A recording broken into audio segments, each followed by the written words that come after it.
Okay, we're standing at Parsha Bamidbar, and we're standing on the edge of Shavuot, so we're switching from Horeb to Hirsch and the year, to Rav Shimshon Raphael Hirsch. And let's see his, this is from Sivan 1. On the 6th and 7th of Sivan, we celebrate the festival of the giving of the law, Zman Matan Torah. Right? Where are the symbols of this festival? Where is the significance of Shavuot as a festival of revelation mentioned in the Torah? See, it's one of the interesting things about Shavuot, right? Shavuot is not connected to Torah at all. There's no mention in the Torah of Zman Matan Torah, the time of the giving of the Sefer Torah, on this holiday. This holiday is simply a recognition of the wheat harvest. You know, 49 days ago we took in the Omer of the barley harvest. We counted 49 days from that date, right?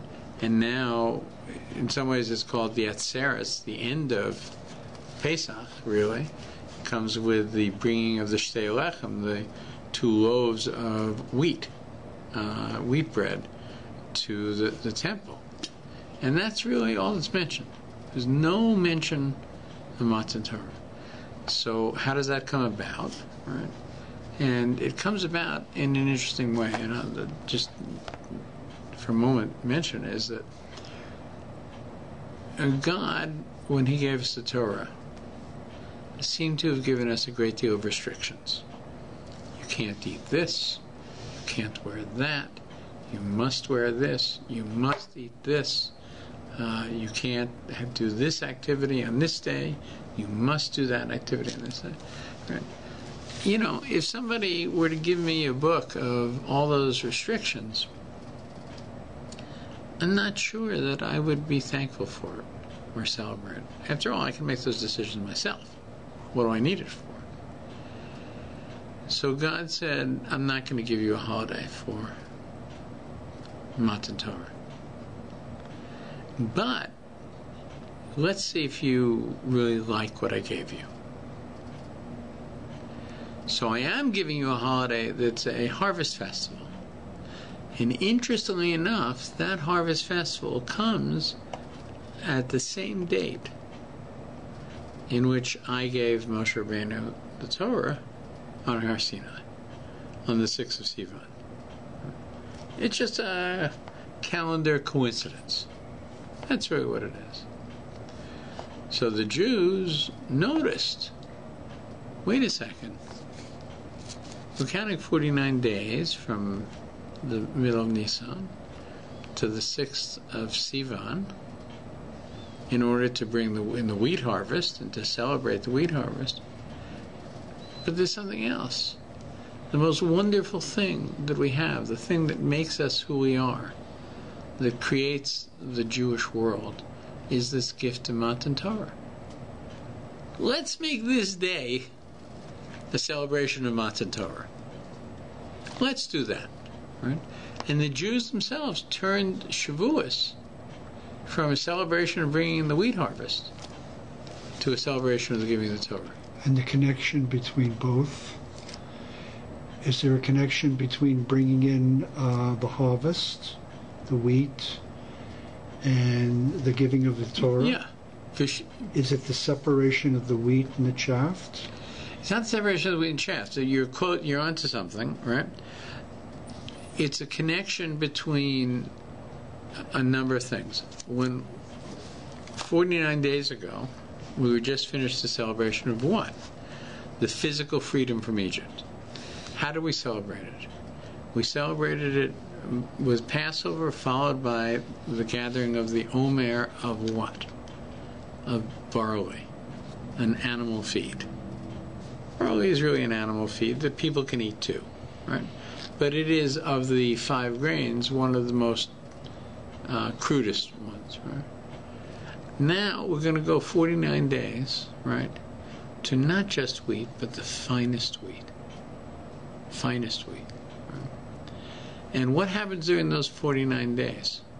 Right? We refine our midos, right? It's 7 times 7.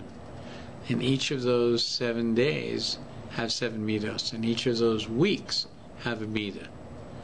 So on the first day, we're going to work on the midah of chesed sheva chesed, of a person's kindness of kindness. Right? On the second day, right, it will be his judgment, his din of kindness. Right? On the third day, it'll be his truth of kindness. On the seventh day, it'll be his kingship and kindness. What about on the 49th day? By the time you get to the 49th day, it's Malchus Sheva Malchus, the kingship of kingship. Now we're ready for Shavuos. Right? By the way, in the middle of it, right, we have the 33rd day, which is Lag BaOmer, right? And it's the anniversary of the yahrzeit of Shimon Bar Yochai, the giver of the mystical Torah, of the Zohar, right? And what day does it fall on? Hod Shebachod, the humility of humility. This is his day. Right? How does it come? It comes through the acceptance of humility. Right? So we work through these 49 days, right? And now we stand in Matan Torah. When you say the humility of humility or the kindness of kindness, what you're really doing, if I'm taking a brisk method, is you're focusing on the concept, the phenomenon itself, how it's defined. Yeah. Yeah, and we're saying it's the nature of that specific day. Okay. Right. I will work on myself because that's the day in the calendar that is propitious for working on that character trait, because it is the week of humility and the day of humility. They merge at that day. So if you look at the truth of humility, or the humility of humility, and you add up all of these characteristics and activities around this concept, is that the giving of Torah? It's the preparation of it. Yes, it's the prayer. Once you have gone through each of these 7 midos, and you've done each of these 7 midos in 7 different ways, in a sincere way, you've refined your personality. When we left Egypt, it was a pure gift. We had no merit to leave Egypt. Right? We were idol worshippers in Egypt. We were idol worshippers in Egypt. What you're talking about is an implicit problem-solving method. That's right. Yes, it is. We can come. This is the nature of the Omer, but I want to move on to Matan Torah. But I just want to say, what separates Matan Torah, what separates Pesach from Matan Torah, is the Omer. The Omer is a period of time in which we do work, very serious work, day by day by day by day. And you can look in a sitter and you'll see it, right? On what quality we work on ourselves on this given day, right? You'll see, and we need to focus on it, do exercises around it to change those qualities in ourselves. So on Pesach, when God took us out of Egypt, because of promises he had made, to Abraham, Yitzhak, and Yaakov, not because of our merit, right? Our physical bodies left Egypt. Right? That's what left Egypt, right? People say that it's easier to take the Jews out of Egypt than take the Egypt out of the Jews. It was the experience in the desert, right? But then we went through the period, actually, of trying to remove Egypt from us. And that's what the Omer was. That was the purpose of the Omer, to do that, right? To refine those midos, right? So that on the 50th day, the Yovel, right? The Jubilee year, right? The 50th year, 7 times 7 plus 1, right? Now we're ready to stand at Har Sinai and to receive Matan Torah in the merit of the effort that we've made. One of the ways we relive this is on Erev Shavuos. We learn Torah all night. The sweetness of Torah is on our lips the whole night long. Right? That's why there's all night learning on Shavuos. There's many reasons for it. One is that it says that we slept in, on Shavuos. So to avoid sleeping in, we don't go to sleep. And some say we slept in because we were in a state of nevuah. And most people in the state of nevuah have to be in a trance-like state. Whatever the reasons, right?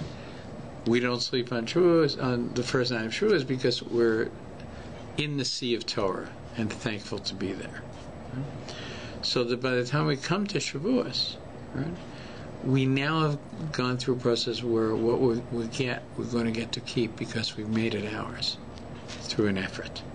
That's really what's going on. Or we've made Right. it as a vessel. Which wasn't true of our freedom from Egypt. That we got as a gift, flat out gift. Right? There was no earning You process. mean when we exited from Egypt? Yeah. Yeah. That was a gift, but Yeah. that wasn't actually freedom. Freedom would be engaging with Torah. Freedom in Western civilization is not liberty. Freedom is engaging with law and acting rightly. That's perfect. Is it? In fact, there's an expression that there is no freedom without Torah. Right?